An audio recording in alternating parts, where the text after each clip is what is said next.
তৃণমূল আর BJP দায়ী আর মিডিয়ার একাংশ। দেখুন, আমি আজকে আলটিমেটাম দিয়ে গেছি। আজকে আমি এখন আমনাগাতে আছি। হুমকি ধুমকি চমকানো যাবে না, সেটাকে জেলের ভাত খাওয়াতে হবে। বুথ লেভেল অফিসার আসলে তার আগে আইডেন্টিটি চেক করুন। এটা যদি তারা কন্টিনিউ করে, সেই বিওলের এগেনস্টে আমরা লিখিত কমপ্লেন করব। বাঘ যদি হয়, বাঘকে আমরা খাঁচাই করবো।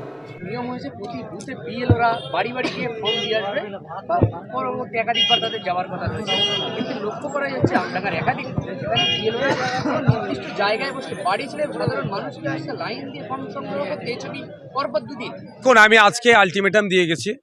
আজকে আমি এখন আমডাঙ্গাতে আছি। এটা যদি তারা কন্টিনিউ করে, সেই বিওলের এগেনস্টে আমরা লিখিত কমপ্লেন করব। আর সাধারণ ভোটারদেরকেও বলেছি যে টোল ফ্রি নাম্বার আছে ওয়েস্ট বেঙ্গল পার্টির ইলেকশন কমিশন অফ ইন্ডিয়ার, সেই টোল ফ্রি নাম্বারতে ফোন করে তার বিরুদ্ধে জানাক। এটা নয়, সাধারণ মানুষের জ্ঞাতার্থে জানিয়ে রাখি, বিএলওদের কাজ হচ্ছে বাড়িতে ফর্ম দিয়ে যাবে, তার রেজিস্টার মেনটেন হবে এবং বাড়ি থেকে কালেক্ট করবে। একবার নয়, একটা বিএলও একাধিকবার আপনার বাড়িতে আসবে। সুতরাং আপনি কোথাও গিয়ে লাইন দিয়ে কোনো নেতার বাড়িতে হোক, পার্টি অফিসে হোক বা বিএলওর অফিসে হোক, এ বাড়িতে হোক, এখানে গিয়ে আপনি ফর্ম নেবেন না, এটা অনুরোধ করছি। দেখা যাচ্ছে একাধিক জায়গায় মাদুর পেতে বসে বা অন্য কোনো নির্দিষ্ট জায়গায় বসে আইডেন্টি কার্ড ছাড়াই ফর্ম ফিলিপ চলছে। এটা তো অনুচিত। কার ফর্ম তাহলে কে নেবে? বিতর্ক তৈরি হবে। তাহলে এটা সুপরিকল্পিতভাবে যাতে এই বিতর্ক তৈরি হয়, তাহলে আমার ফর্ম, আপনি যেটা প্রশ্ন করলেন গুরুত্বপূর্ণ বিষয় এবং গুরুত্বপূর্ণ অভিযোগ, যদি এটা সত্যতা হয়, তাহলে আমার ফর্ম যদি বিশ্ববিদ্যালয়ে এসে নিয়ে চলে যায়, আইডি কার্ড বিশ্ববিদ্যালয় দেখাচ্ছে না, তাহলে আমার ফর্মটা নিয়ে যদি ছিঁড়ে ফেলে দেয় বা যদি লুকিয়ে দেয়, তাহলে আমি ফর্ম পাবো না। তাহলে আমার দুরবস্থা, তাহলে আমাকে ছুটতে হবে এখানে সেখানে, হ্যান ত্যান, আমি তো পেরেশানির মধ্যে পড়বো।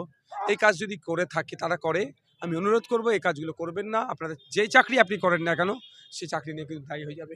সাধারণ মানুষদেরকে ওই জন্য বলছি তো, বুথ লেভেল অফিসার আসলে তার আগে আইডেন্টিটি চেক করুন, সে অরিজিনাল না ফেক। তৃণমূল পরিচালিত সরকারের আন্ডারে আমরা আছি, এখানে হয় না বলে এমন কিছু নয়।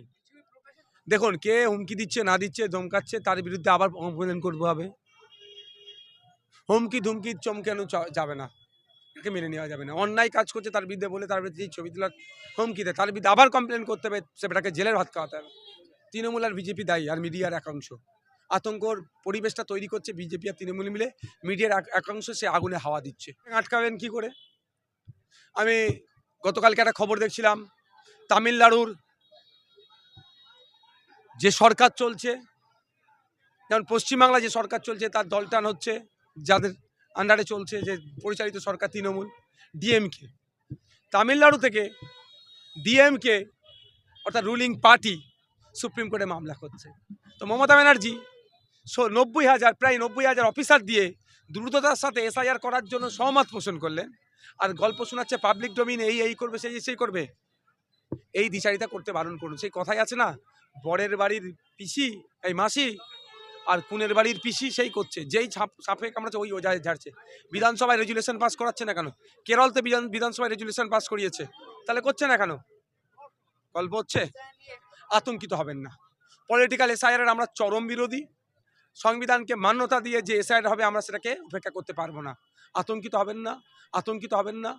বাঘ যদি হয়, বাঘকে আমরা খাঁচাই করবো। এরা বাঘ ভাল্লুকও নয়। আপনার ডেটা আছে, ডকুমেন্টস আছে।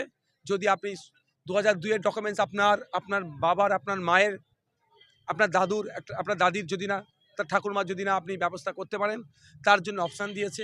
1987 সালের আগে কি 87 থেকে 2004, 2004-এর পরে কি 3টে লেয়ারে অপশান দিয়েছে।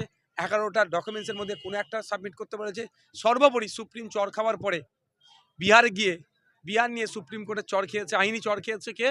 Election commission. তো ওরা আধার কার্ডকেও মান্যতা দিচ্ছে। তাহলে অসুবিধা কোথায়? ভয় পাবো কেন? আতঙ্কিত হবে কেন?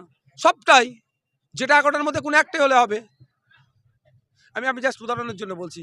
আপনার কাছে কাস্ট সার্টিফিকেট আছে, আপনি সেটাকে অ্যাপ্লাই দিন। আপনার কাছে স্কুল সার্টিফিকেট আছে, অনেক হয়তো পড়াশোনা করেন, স্কুল সার্টিফিকেট নেই, কাস্ট সার্টিফিকেট করুন। সর্বোপরি রেসিডেন্সিয়াল সার্টিফিকেটটাও তো ভোটের নাম তোলার ক্ষেত্রে মান্যতা দিচ্ছে। অসুবিধা কোথায়?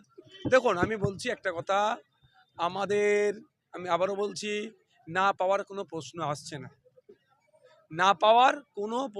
আসছে না, সবটাই আমরা কালেক্ট করতে পারবো। আছে শুধু ওটা হচ্ছে ছন্ন ছাড়া হয়ে আছে, এবার ঠিক করবো।